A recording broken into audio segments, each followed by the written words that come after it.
저희가 까칠남녀에서 자랐던 그 이야기들이 좀 많이 나온 것 같은데요. 지금 이렇게 보시면서 공감 가는 내용들이 있으셨나요? 그러니까 예전 뭐 잠깐 만나던 분이었는데 그분이 운전하실 때 제가 옆자리에 앉아 있었어요. 근데 이제 운전을 하고 가시는데 진짜 그러더라고요. 저는 몰랐는데 운전 똑바로 해! 막 욕을 하시면서 그래서 이렇게 쓱 지나갔어요. 근데 제가 이렇게 봤죠. 저 이상한 놈이 있구나 하고 이렇게 갔는데 여기서 성차별을 하더라고요. 오빠 남자가 왜 가만히 있어? 라고 저한테 하는 거예요. 그것도 당연히 성차별이죠. 그것도 성차별이잖아요. 성차별이에요. 근데 성차별을 만든다. 그러니까. 뭐 이런 생각이 좀 들기도 해요. 왜 가만히 계셨어요? 너무 무서웠어요. 도저히 이길 수가 없는 상황입니다. 그건 가면. 그렇죠. 예. 누구나 이제 아마 자기 입장에서는 불만들이 많을 거고 또 차별당한다고 생각하는 부분도 많을 것 같아요. 뭐 다만 이제 이런 그 불만 상황이라든지 혹은 뭐 내가 지금까지 당했던 차별 같은 것에 대해서 물론 이제 고쳐나가야 부분은 당연히 이제 고쳐나가야 되겠습니다만 어떤 한쪽의 일방적인 뭐 강요 혹은 일방적인 너네들은 이거 깨어나야 된다 뭐 이런 계몽 이런 식으로는 좀 곤란하지 않을까 하는 생각이 좀 듭니다. 페미니즘이 어떤 하나의 강한 규범을 갖고 그것을 사람들한테 강요한다, 표준화시킨다. 그래서 페미나치다. 이런 말들로 사실은 논리적인 그 결론을 내리시는데 실제로 페미니즘은 되게 여러 가지예요. 그러니까 그 부분에 있어서 입장 차이가 있다라는 거를 좀 알아주셨으면 좋겠고요. 근데 이제 이런 경우가 굉장히 현실에서 많은 건 예를 들어서 젠더 감수성 떨어진다 이 얘기 하나로 뭐 건전한 토론이라든지 정상적인 대화 자체가 아주 불가능하게 딱 막아버리는 경우가 굉장히 많다는 거예요. 아니 오빠는 이렇게 젠더 감수성이 떨어져 이런 얘기를 하면 마치 그 많이 표현됐던 한남 어쩌고 이런 것으로 묶여버리니까 그런 것들에 대해서는 좀 우리가 실제로 그런 일을 겪어보셨나요? 그런 일들이 저는 많죠. 왜냐면 이제 저는 이 오빠랑은 대화가 안 돼야 까칠남녀를 통해서 네. 일종의 뭐 그런 이미지가 좀 있잖아요. 네네네. 그러다 보니까 많으시죠. 요즘 힘드시구나. 그러다 보니까 아예 그냥 어떤 정상적인 대화나 토론이 불가능한 상황 이런 것들을 그 성적 뭐 감수성 혹은 뭐 젠더 감수성을 그런 단어들로 퉁치는 경우가 너무 많다는 거죠. 정영진 씨 그렇게 살고 싶으면 사세요. 근데 정영진 씨와 같은 그런 생각을 누구나 다 할 거라고 생각을 하지만 않으시면 되는 거죠. 이 말은 무슨 말이냐면 결국 사회는 다양한 젠더 역할의 선택지를 갖다가 넓혀가는 쪽으로 가야 되는 게 사실은 진보라는 점에는 동의하시죠.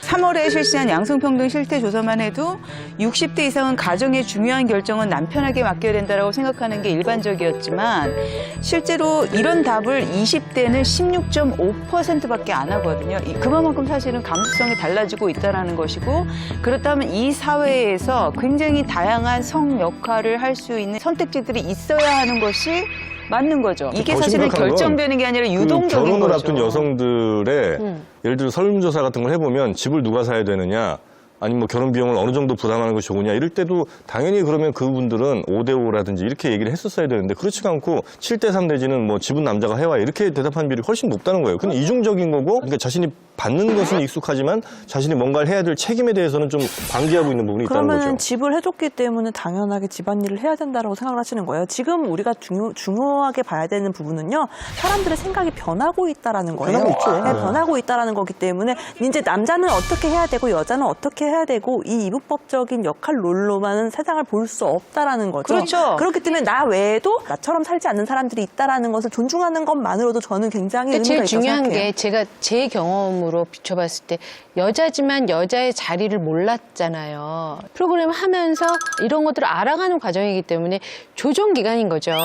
그래서 이런 것들이 전 굉장히 중요하다고 보는데 오늘 여러분들 젠더 감수성이 어느 정도인지 오늘 나오신 분들 맞아요. 이 성별 불평등과 젠더 문제들에 대한 감지 능력 테스트를 저희가 해봤습니다. 뭐 키스 등 스킨십을 하기 전에 상대의 의사를 모르면 분위기만 깰 뿐이다. 이런 질문도 있었고요. 그렇죠. 예.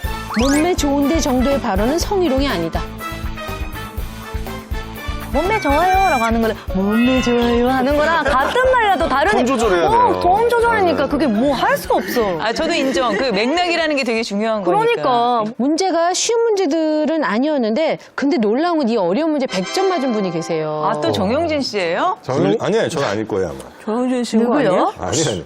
3위 가나요? 3위부터 갈까요? 사이네. 예. 애매하게 77점. 77점이면 나쁜 점수는 아니네요. 저일 것 같아요. 손아람 작가님. 손하나 작가님. 항상 중간 네, 정도였어요. 중간. 정도네요. 황현희 씨는 몇 점 정도 나왔을 것 같아요? 손아람 작가님보다는 높을 거예요. 79점? 79점? 아유, 너무 웃음이 크시다. 볼까요?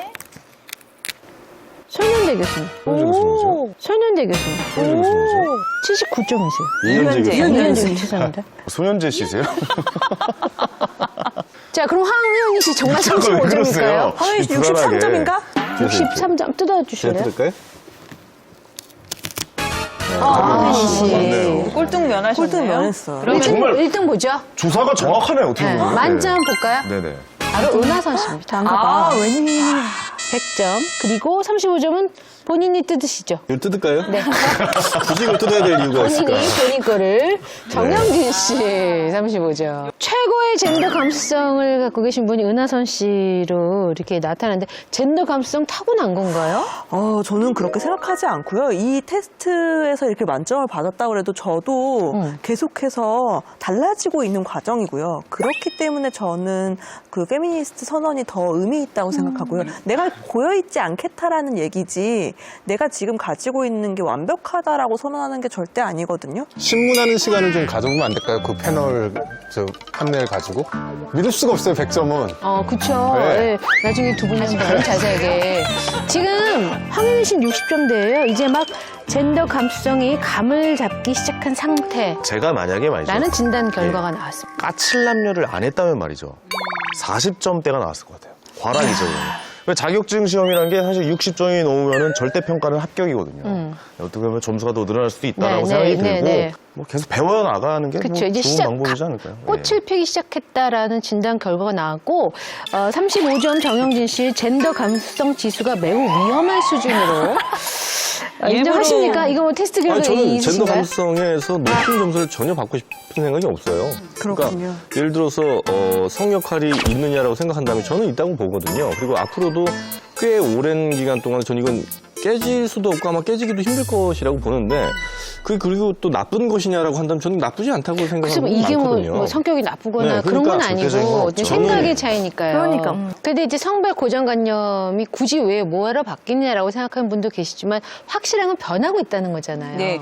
아까 말씀하셨듯이 고정된 성 역할을 하더라도 그 성 역할의 내용은 사실은 달라지고 있고요. 그 가치 평가도 많이 달라지고 있는 것 같아요. 저는 젠더 감수성이 부족하다는 말로 왜 그 젠더 감수성을 강요하냐고 그러는데 사람들이 뭐 인권 감수성이 부족하다는 말을 들었을 때 왜 이렇게 나한테 인권을 강요하냐고는 안 하거든요.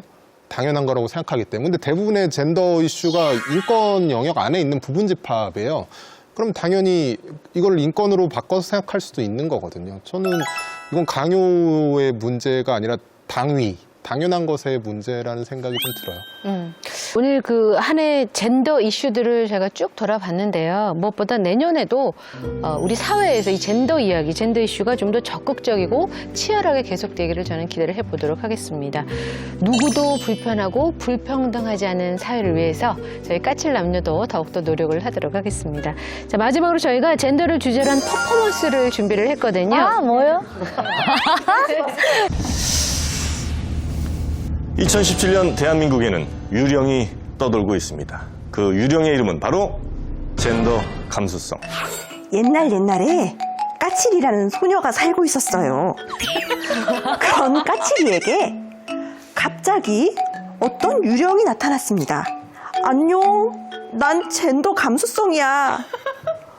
영진이가 넌 무서운 유령이라던데. 정말 사람들이 날 이상하게 보니까 그러는 거야. 난 유령이 아니라 귀염이라고. 날 데려가 줄래? 제발 날 데려가 줘. 젠더 감수성과 함께한 까칠이는 힘이 많고 사랑이 많은 사람으로 성장했답니다. 아싸!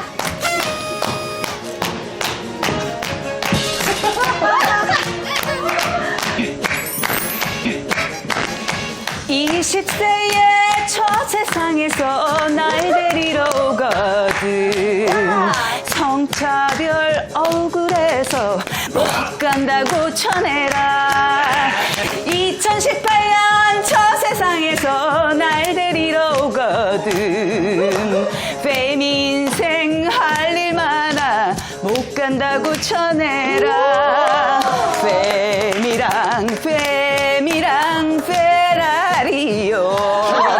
페미랑 고개로 넘어간다.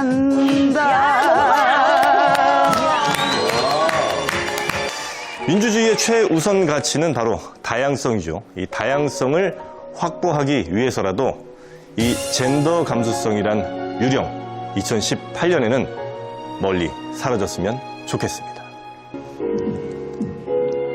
성희롱하지 좀 마, 혐오 멀리 좀 해봐.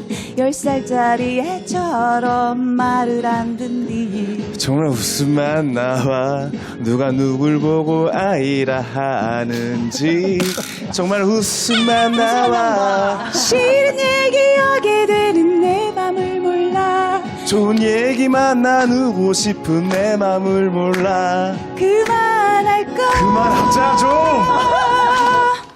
하나부터 열까지 다 널 위한 소리. 듣고 싶은 것만 갖다 쓰는 널 위한 소리. 그만하자 그만하자 방송하기만 해도 시간 없는데 머리 아닌 가슴으로 하는 이야기. 네가 싫다 해도 안 할 수가 없는 이야기. 그만하자. 새해에는 나의 참소리를 들어. 참소리요? 너의 헛소리를 멈춰. 저희 아버지 칠순잔치에 좀 나와주세요. 땡골. 자, 그럼 여기서 2017년 TV 어워즈 성평등 진행상을 발표하도록 하겠습니다. 자, 젠더 이슈라는 뜨거운 대립 속에서 부드러운 카리스마로 능숙하고 품위 있게 까칠 남녀들의 이야기를 잘 끌어온 진행자시죠. 대한민국 최초 성평등 진행자상의 수상자는요, 박미선 씨입니다. 축하드리겠습니다. 중립적 진행자상 축하드리겠습니다. 아유, 수고 많으셨습니다. 예. 상을 주셔서 진심으로 감사드리겠습니다. 성에 대한 차별이나 편견을 갖지 않고 상대방의 이야기에 귀를 기울이도록 노력하는 그런 자세를 좀 더 가지라고 이 상을 주신 것 같습니다. 실제로 이 사회에 이런 상이 있었으면 좋겠다는 생각이 듭니다. 2018년에는 타인에 대해서 좀 더 귀 기울이는 그런 한 해가 됐으면 좋겠습니다. 여러분을 대표해서 이 상을 받았네요. 다시 한번 감사드리겠습니다. 고맙습니다. 까칠남녀, 저희는 다음 시간에 좀 더 까칠한 주제로 찾아뵙겠습니다. 고맙습니다.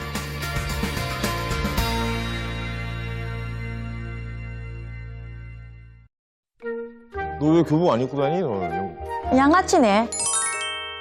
좀 조용히 해줄 수 없겠니? 왜 그랬으면, 아니, 친구지. 너, 나 좋아하니?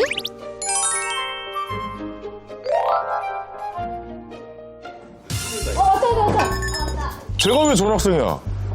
내 친구들을 소개할게. 얘들아 들어와. 우리는 L, G, B, T, NGT예요. LGBT가 뭐야? 레즈비언이고 난 게이 나는 바이섹슈얼. 트랜스젠더 그러고 약간 놀란 것 같아요. 당황스러운데. 바이섹슈얼이면 남자도 좋아하고 여자도 좋아할 수 있다고 생각하면 돼. 지금 나오는 목소리가 조금 올려만 하고 있긴 해 원래 목소리보단 여자를 좋아해보는 적 있어? 난 여자 관심 없는데 남자 역할이야, 여자 역할이야? 너 되게 질문 많다, 오늘. 처음 뵀거든, 사실.